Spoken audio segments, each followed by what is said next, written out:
Alright guys, BLM here back with a new video, and in this video we're back with another cast reaction to an upcoming season of Survivor, where here I'll be talking about the recently announced / leaked cast of Australian Survivor, AU versus the World, which obviously has been in the rumor mill for a bit at this point, and I'll be honest, I very much neglected it on this channel. I mean, normally with things like this, I would go ahead and do some sort of cast speculation video, though straight up, I did not think this was actually going to happen. Where while we did hear about it months ago, I feel like we heard absolutely nothing about it after that, to where, again, I did not think this was actually going to become a reality, and even beyond that, as we got more and more information about this season, I became increasingly less interested in it, where obviously, yes, it is a cool concept, something that people have been wanting in US Survivor, of having a tribe of all-stars from the home country versus a tribe of people from international versions of the show. And I've always said that Australia is probably the version that is the most likely to do a theme like this, and here we are. And while, again, there are definitely aspects of this cast that are very exciting, I do feel like the format is something that does leave a bit to be desired. Now, again, at least we are getting a more traditional Survivor format, and the fact that we're still getting immunity challenges and tribal councils, again, it feels like it is still going to be a full-fledged social strategy game. However, it's going to be a very short one, a very much condensed format days-wise, which, again, I don't love, where obviously the season is speculated to be around 15, 16 days, obviously a very short format, again, coming from Australian Survivor, which is typically 50-ish days, and even the new era of Survivor, which is 26 days, and people constantly complain about how short that is. Again, to have a season barely over 2 weeks does feel a bit ridiculous here, and along with that, obviously, we were getting a smaller cast, along with the fact that also supposedly, initially, it was supposed to be AU versus the World, and Survivor US production told them no, to where they had to scale back because of that. Again, it felt like there were so many things in this season's preseason that made me think that, again, this just wasn't going to happen, and every time I heard news about it, just constantly made me less interested in it, though after seeing the people that we're getting here, again, it's going to be fun.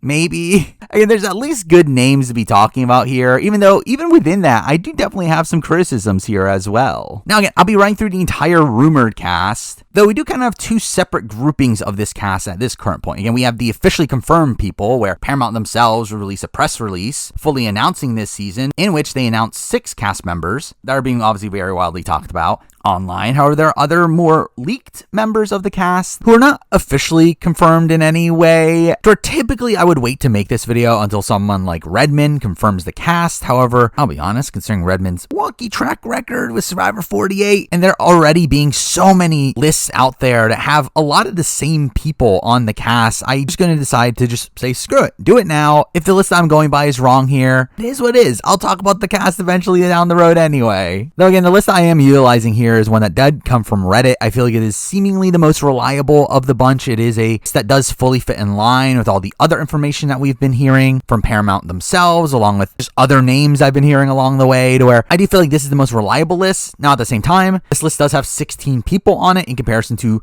the 14 that was rumored, though I think that is probably due to the fact that this list probably does include the alternates as well. Though again, we'll go ahead and talk about all that after we talk about this initial group. With that, let's start all off with the players that, again, are officially announced. And again, these are some really big names to be excited for here, though most of which not fully unexpected. So with that, let's start off with the AU side of things, where again here, to be honest, it's mostly expected. Who we got here, I feel like all these people were people I was expecting to be on the AU tribe, and we're going to start off with the obvious lock on the board. We got King George. Again, I felt like there's no doubt George was going to be on this season. I don't know what the season would have been if George wasn't there. I feel like George is obviously one of the biggest names in Australian Survivor. Also someone that is seemingly very pro, wanting to play pretty much every opportunity he has, while also, again, in an AU versus the World setting, it just feels like George, who constantly complains about Survivor US, I feel like is someone that perfectly fit onto this cast here. Next up, we got Kirby. And Kirby is a little bit more interesting to me in the sense that I did feel like she was a lock here. I did feel like it was pretty obvious that Kirby was going to be back on Australian Survivor at some point. And again, for her to be back here, not shocking at all. Though I will say, I'm a little bit shocked at the fact that she's not here with Ferris. I do feel like, to me, having Kirby back but not Ferris is a very strange dynamic, as I always felt like the way to bring them back was to bring them back together, to have the continuation of that storyline, but then now have Kirby play on her own. It feels a bit strange, though again, she's still a really fun player. I will say something that really goes throughout a lot of this cast that we'll talk about is she also is someone that isn't a fan of Survivor. she won't know a lot of these people. And I feel like that's something that is a bit underwhelming from this cast as a whole. I do feel like for a show of, again, AU versus the world, a show that you want to celebrate the Survivor brand as a whole, to have the majority of this cast probably not know who each other are when you had so many ripe options of people that were massive super fans of the show, people that had watched all the international versions. I feel like that's a bit underwhelming to me. Now, again, obviously not everybody needs to be in that ballpark. And again, having Kirby here, again, I thought was going to be here. Even despite that, I do feel like as we run through the cast, and it just becomes clear there's so many people that don't particularly know the show that well that are on here. And also beyond that, I'll also mention from the Australian Survivor side of things, there's also no winners on this cast, which is a very strange choice, in my opinion. Again, the point of AU versus the world, in my mind at least, is to put the best of Australia versus the best of the world. And he definitely got, again, some of the best from the world side of things. While, again, there are definitely some great players on the AU side of things, again, the fact that we got no winners is a very strange dynamic there. And again, I'm sure someone like a David said no. I think Haley was probably a question mark. And again, I don't really know how they currently feel about people like a Jericho, a Christie, Mark Wales. So again, I get that there might have been these issues with trying to get all these winners back. But again, it just feels weird that we're having this tribe that's supposed to represent the best of AU and not have a single winner on that board. Anyway, following that, next player on the board, we got Shawnee. And again, I was expecting Shawnee on this cast. While she did have a kid pretty recently, I did feel like it was far enough away, along with her also being one of these people that seems to be just willing to come back at every opportunity for the money, to where, again, I feel like Shawnee was pretty clearly going to be here. And again, it's another person. Big name for the show. Obviously now the first 4-time player of Australian Survivor, which is kind of insane. But also someone that, again, doesn't know the show particularly well. Like, she doesn't know any of these international people. She's not a big Survivor fan. So again, I wouldn't be shocked if she doesn't even know who Suri, Parvati, and Tony are. So while, again, Shawnee is definitely a big name, and again, definitely very worthy of being on this cast, I do still feel like it's, again, another person that doesn't know the show particularly well. But again, obviously, I'm fine with Shawnee being here. I think her dynamic with George in particular will be interesting to see here after what happened on Heroes vs. Villains. So again, overall, still good pick. But with that, we'll move on to the US side of things. As obviously all the people released in the press release were from the US, all being massive legends of the game, which I literally just spoiled, but we're still going to be running through them anyway. First up, we got Suri. And again, pretty expected. I mean, Suri again feels like of the caliber of obviously this big name that you would bring over to Australian Survivor, while also being someone that is very willing to play again, has constantly mentioned her willingness to go back on Survivor. I believe it was even in the past said that she's willing to do Australian Survivor, to where, again, I'm not shocked that she's here at all. Really, I mean, she's probably the least shocked I am of the 3 US names here. But again, I always felt like she was in contention here. And again, it'll be interesting to see how she fares in Australian Survivor. I do think it could obviously be a mixed bag, but obviously with it being a truncated season, again, this could be her time. I do think her big worry is probably how the initial setup of the World Tribe ends up being, considering there are 3 US people, which could be a big target. But I do think she obviously has a ingrained ally in Parvati. I could very much see her working with the likes of Tony, and can see her really gelling with a lot of the other people from the world side of things. Where again, I think Suri is actually decently positioned if she's able to make it past the first few rounds. Where again, I'm excited to see how it goes for Suri. So again, it might be her time. I'll say the only little shocker for me about Suri being here is how this affects her chances of Survivor 50, where again, I would expect Suri was someone that was, again, in the running for Survivor 50. I would not have said that she's a lock for Survivor 50 at all, especially considering how many one-time players there are to bring back at this point. Though, again, I do think Suri definitely had a good likelihood of being called for Survivor 50, something that I do think she would very much accept. And I do think she is putting that on risk for going on Australian Survivor here. Again, we know that Survivor US production shut down the concept of AU versus the US and did not allow the players on their contract still to participate in AU versus the world, to where,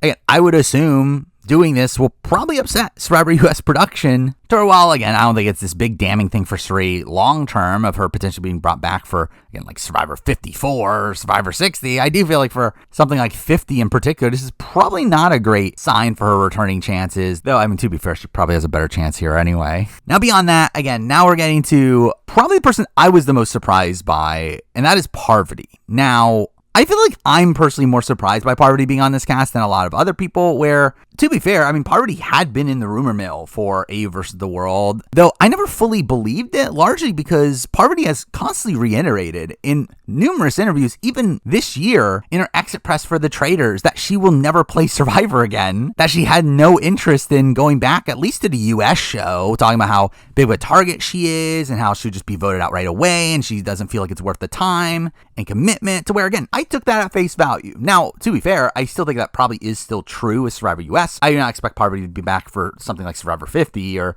even beyond, though, again, the fact that she's here is a shocker to me, especially after she literally just finished filming Deal or No Deal Island, where it makes you question, how do these contracts work? Which also, it's questionable the next person we'll be talking about as well. But again, like, typically they have exclusivity contracts that don't allow them to be on shows immediately, to where, again, we know that Janelle supposedly wanted to be on Reindeer Games. It was not allowed to because she had just filmed Trader Season 2. And I mean, to be fair, maybe this season could air after Deal or No Deal Island, and maybe that could be the workaround, but still very strange that she's even allowed to do this in my mind. But still, obviously very excited to see Parvati. I mean, I said this back in my Traders review. While Parvati, again, is obviously a great player, really solid character, I feel like Traders Parvati was probably my favorite Parvati from a television standpoint that we've seen. So we're now seeing, again, modern Parvati play on Australian Survivor versus the World, a spot where, again, I think she's probably better situated here than on Winners at War, where obviously there she was a massive target on the board. And to be fair, she is obviously a big target here, but again, I think she has more ingrained allies on a, again, smaller starting tribe, to where, while again, there is definitely that worry for those first couple votes, I do feel like Parvati, again, can be well situated here. So again, I'm actually really excited to see how Parvati goes on this season. I think there actually is a lot of upside if she's able to get her footing, though, again, that is a big if. And final of the officially announced players, we do have Tony. And I am a bit mixed on Tony's return here. Obviously a big name, probably my favorite player of all time. I think disputedly the best player of all time. And again, Tony being back here after Winners at War, it's exciting. I will say I'm probably more excited for him being on AU here than if he were on Survivor 50. I feel like I really have no interest in seeing him on Survivor 50 or really Survivor US at all at this point, unless it is this big, grander theme that has all these big legends on it. And again, this is essentially that similar sort of theme. Again, he is on a tribe with Parvati and Suri, along with some other decently big names from International Survivor. Obviously, I mean, I do think him, Suri, and Parvati obviously are the biggest names on this cast, but still, I mean, he is going to be surrounded by other threats. I think that's at least an interesting spot to put Tony in here, to where, again, coming off of his second win, I do think there could be some intrigue to be had here, especially from, like, analyzing how he plays the game this time. After, again, we had 2 wins, but also one very rocky appearance on Game Changers, where I'm really interested in seeing Tony here. Now, again, like Parvati, I don't get how he's here. Again, he literally just finished filming Traders, to where, again, you would think there'll be, like, contractual obligations, especially considering we know Traders in the past had these exclusivity contracts that locked them out doing other shows. So I don't know if it's because this is Australian Survivor in particular, that's not a US based show. Maybe that is a factor. They just didn't give them exclusivity contracts for some reason. I don't know, but Tony's here. That's cool. It's like obviously a big name and pretty excited to see him, even though, again, don't know exactly how well it's gonna go. But with that, those are the officially announced names. Now let's get into the leaked names that are out there, where obviously we got a grouping of AU players, while also a grouping of World players. I guess we'll start off with the AU players, and we're starting it off with one of the shockers, in the sense that this is a person that they've been wanting back for a while, and where I believe she was asked for both All-Stars and I believe Heroes of Villains, and that person is Janine, Chance for Contenders 2. And again, I'm fine with her here. Again, she's someone that I definitely would have wanted back on some sort of returnee season at some point. Someone that is this like successful CEO, which I'm sure is the reason why she hasn't been back on all these other seasons, and probably why this was a more appetizing season for her. The fact that it is a shorter season, that she doesn't have to take as much time away from her other ventures to do it. But again, I do think for an AU versus the World season, where again it's supposed to be the best of the best, I do think it's a little bit weird that Janine is here. Again, she's a good player for sure. And she's definitely one of the better players of her season. But again, I think when we have like some of these other, again, winners that are not here, even some other people like a Brooke in particular, I was very shocked that was not on this cast. Where, again, the fact that they're not on and Janine is feels a little bit weird. But again, still fine pick. Again, I always wanted to see her play Survivor again. So again, we'll get that opportunity. So we'll see how that goes. Next up, a person that, I'll be honest, I did not necessarily want this person on this cast. And to be honest, I was not fully expecting it either. I mean, while this person was someone that I definitely think was in contention, I did not think they would actually make the cast, particularly due to a certain aspect of this cast that we'll talk about. That person is Jordy. And again, Jordy is fine. I think he's, again, a likable presence. He came back and played a better game in Heroes of Villains despite his worst placement. Again, a lot of that due to a pretty dumb move at the very end. But still, straight up, if I were to guess, I would say Jordy is definitely a very likely candidate to be an alternate here. I do feel like he is someone that wasn't really on a lot of the other lists that I was seeing. Those recently sprung up more recently. And really, I kind of hope that's the case. As if that's not the case, that means that we literally have 4 people in this small tribe from the original Villains tribe of Heroes vs. Villains, which is just an insane thing to even be a potential option here. And to be fair, again, is George and Shawnee going to work together? I don't know. Is George going to be able to work with any of these people? I don't know. But still, I think it is kind of insane to even allow this. And to be honest, Jordy's probably well positioned on this season. I would expect Jordy to actually do particularly well here. Though again, he's another player that to me is like not really of the caliber of like the best of the best Australian Survivor players. And again, he's another person that not the biggest fan of the show. I do feel like again having someone like a Nick Iadanza would have been a really inspired casting choice for this season. Someone like a Harry and AK, again, these people that know the show really well, know the history of the show, and through that again would be able to really respect the scale of this season. Again, I think that is something that I would have preferred to see over again these non-fans, where I think Nick in particular is the biggest shocker to me that he's not on the cast, considering he literally even said that he would come back for a season like this, despite saying he wouldn't come back numerous times in the past. Where again, I do think it's a bit shocking to me that he's not here. So again, I think he would have been a better pick, but it is what it is. Next, I'm moving on to a player that does fit into this like elite caliber, but one that I'll be honest, I really did not want to see this person here, and that person's Luke. And again, I think I'm good with Luke. For a while, obviously, last time we saw him on Australian Survivor was Champs vs. Contenders. That was, 5 years ago, 6 by the time this airs. And it's been a while. However, since then, we have seen him on BBAU, which, spoiler, he did win, to where, again, he kind of got that reality TV win out of the way there. Also, he did go on to the Traders, and again, that was lukewarm. But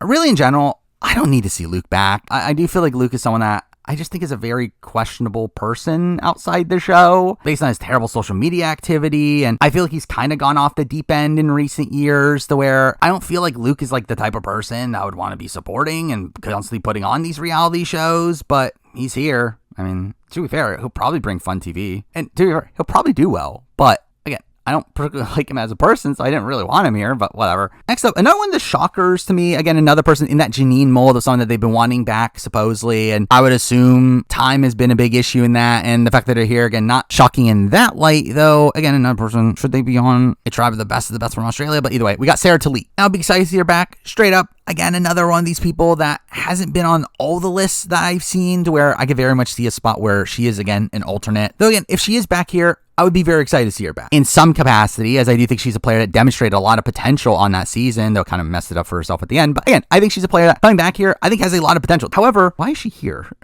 Like, again, I do feel like it's random. Or again, I do think it's very random. Again, the fact that, again, Brooke isn't here, and again, Brooke could have said no for all I know. I think Brooke would have been a much better pick for this spot. I do think, in general, I feel like there are a lot of other, like, bigger Australian Survivor names to be brought back here than Sarah. So again, if this was a normal All-Star season, again, I think having Sarah, having Janine would be perfectly fine. To be fair, they probably wouldn't say yes to those seasons considering their length. But still, again, I do think for normal All-Stars, they're great picks. For A versus the World, I don't know. I feel like it is strange to me. But again, in general, I am excited to see her play again. I think there is potential there. And I do think, again, she probably is in a good spot to win. So I'm interested in seeing how it goes. And the final person on the cast here from the AU side of things, not shocking at all, we got Simon. And to be honest, not shocking. I thought this was pretty obvious this was going to happen. I mean, to me, I actually thought Simon was more of a lock than the likes of Shawnee, even, to where I always expected Simon to be here. Now, again, so many Heroes of Villains people.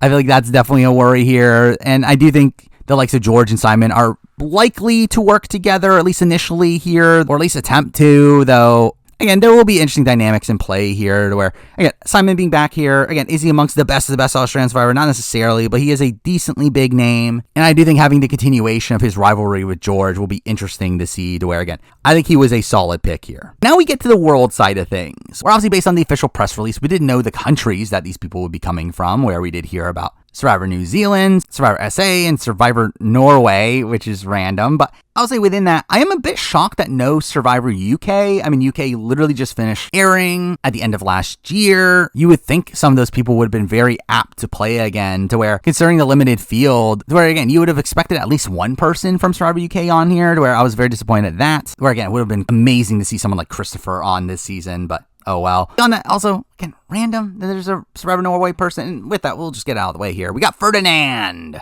my favorite Survivor player ever, Ferdinand, which I believe he actually goes by Jope or Jop, something like that. I don't know this person, obviously. I don't think most people that will watch this season will know this person. To where, obviously, it is interesting to have this, like, massive wild card for most people. And again, I don't know how good his English is. So from what I've heard, he does seem like someone that is at least strategically minded. So at least that's something. Though, obviously, he is, again, just a massive wild card on the board here. Something that I don't know much about. I did look at his voting record and his comp record, and it's, again, he didn't win that many competitions. Actually got purged out of the game due to a challenge and didn't get many votes against him across season, to where, again, maybe he could fit in here from a, like, social standpoint. I don't know. But again, just feels kind of random they pick someone from Survivor Norway, where I get it in the sense that not everybody has to be from an English language country. And again, you would want representation for non-English language countries for sure. Though, again, feels weird that Survivor Norway in particular is the version of the show that you pick someone from. Why not Koh Lanta, the French version, which I feel like is a much more popular version of the show. And obviously for my own fandom, I would have, again, preferred someone from UK or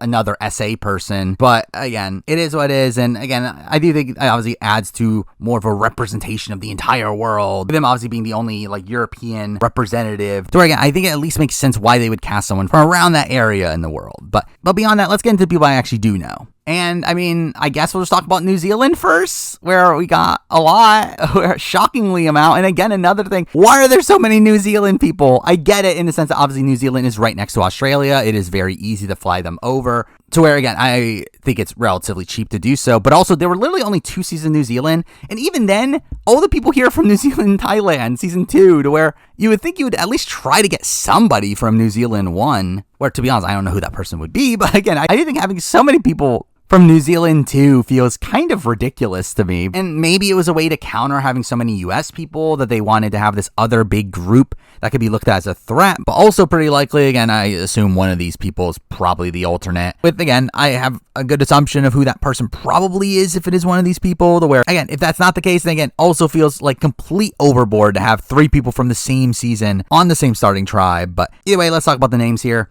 First up, very excited. We got the winner. Lisa Stanger, or Holmes, I believe now, but someone that, I was worried she was not going to be here. I do feel like her name wasn't really floating in the rumor mill that much until this most recent list that was coming out, though I feel like she was the obvious pick, though. Like, I feel like if you're getting anyone from Survivor New Zealand, I feel like she feels like the obvious pick. I feel like she is probably the biggest name. Again, a winner of the show, someone that is a big super fan of the show, definitely has watched all these international versions and will know everyone here except for the person from Norway, to where, again, I think she is a really great pick. Now, again, I wish they continued to cast these more big super fans for other people on this cast, but again, I think her pick here perfectly makes sense. Next up, we got the runner-up of NZ Thailand in Tess, which is so random to me. I mean, Tess is someone that, again, another person knew nothing about Survivor coming into NZ Thailand. And despite that, again, got runner-up in a very rocky game where she really needed to win immunities. And while she was, again, decently positioned at the very beginning, and once she was flipped on, she really was not able to get back into the good graces of the game. So, again, I think Tess is actually someone that, from a general returnee standpoint, I think there is some intrigue here. Again, she's obviously years older at this point. I mean, that was, in 2018? So this is, 6 years later? You would assume she has more life experience. Maybe she's done more research on the game, to where, again, I actually think there is, some intrigue here, but at the same time, it does feel like a really random pick. Now, I guess, again, there aren't many, younger women on this cast, and, again, obviously she would fulfill that role, but, again, coming into this overall preseason, definitely not someone I was expecting to be on this season, though had actually been in the rumor mill for a while. I mean, I've been hearing her name for months at this point, to where, again, her actually being on the final cast is not that shocking to me by the end of it, but definitely not someone I was even expecting to hear of when we got this theme announced. But the other person from NZ is someone that kind of came out of left field. This was not someone that I really heard of at all until very recently, though I'll say I'm actually kind of excited for it, of the NZ people. And that person's Adam. Now, again, like Tess, really random name. Was not expecting Adam to be on this cast. I feel like Adam just, again, came out of nowhere for me. And because of that, again, I do feel like Adam is probably the alternate here. I do feel like it is very likely that, again, he is, again, someone that they felt like was relatively easy to pick up as the alternate, someone from New Zealand, where, again, I assume wouldn't cost them as much to get, but also to fly out as from certain other countries, while also, again, actually being a pretty decent pick here from at least a character front. But Adam was fun at least on NZ Thailand. Oh, yeah, he came off on a bit of a high horse at points, but still really fun character, really dynamic personality to where, again, if there was like a New Zealand All-Stars, I would very much expect Adam to be there and be a really big character for the show to where, again, I think Adam back here, again, if this was a general All-Star season, perfect pick for, again, AU versus the world, best of the best, again, questionable for sure. I do think he is, again, a player that, again, didn't really know the show particularly well, was kind of in and out of the majority at points, again, kind of really rocky end game, but still, again, will be interesting to see him back here, though, again, I think still fun personality. I believe he's also done other reality TV since then, to where, again, it'll be fun to see how this goes. To where, even though, again, don't know if he particularly fits the theme the greatest, he's, again, going to be an interesting player to watch here. And finally, we have one person from Survivor SA, which just saying that in itself is kind of insane to me. To where, again, there's such a rich tapestry of people to pick from Survivor SA. The fact that we only got one person is pure insanity. Again, the fact that we didn't get the likes of Dino, the likes of Marion, these big, massive super fans that have watched all these different versions of the show, and they're not here, again, I think is definitely a questionable choice. Now, again, obviously they could have said no, but again, I do feel like they would have been perfect picks for this cast. In general, outside that, again, there are so many people from the likes of Werner, Palessa, Nicole Capper, Chappies, Graham, again, so many like other bigger names I would have loved to see on this cast, though we only got one. However, I will say, if you're going to get one person from SA, that's this big legend of the game, I do feel like Rob Bentley is a pretty good pick. Now, again, while, again, he's also not a big fan of the show, I don't think he knows a lot of these people that are going to be on this cast. And again, in that light, again, the likes of Dino, Marion would have been better picks.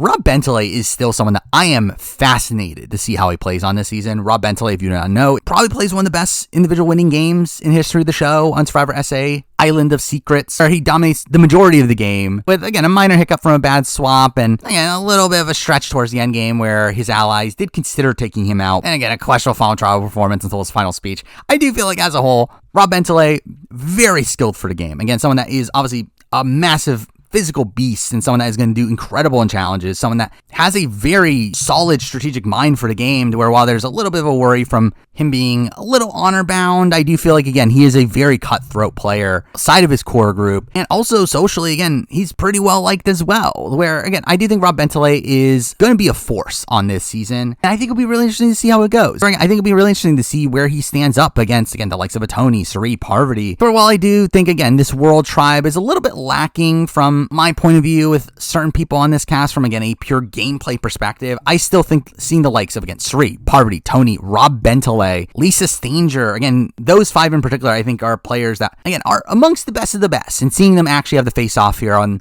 a tribe together will be really interesting to see. And to be honest, that's my main intrigue with this season as a whole. So there we go. I mean, that's speculated cast for AU versus the world. Obviously, again, very subject to change. There's definitely probably going to be some updates to this cast, whether that be, again, people drop due to the fact that some of them are alternates, or maybe even just some of this list is just outright wrong. I still want to make a video to talk about my thoughts on who we're probably going to be seeing. We're straight up, even if this list is wrong, I do feel like at least 12 of these 16 people are definitely right, considering just how many of these names have been in the rumor mill for so long anyway, to where, again, if I wasn't that confident in this cast, again, I would not make this video right now. So again, I do feel pretty good about a lot of this cast being pretty accurate, but obviously I will be doing coverage of this season when it happens next year. We still don't know exactly when it'll be. I think the initial rumor was that it was going to be before Brains vs. Brawn 2, though I think that's very unlikely at this point, where I would very much expect this probably mid-year next year. But again, when it comes, I will do for sure a preseason power ranking and review and player ranking at the end. Maybe mid-season power ranking depending on how it airs. I don't know how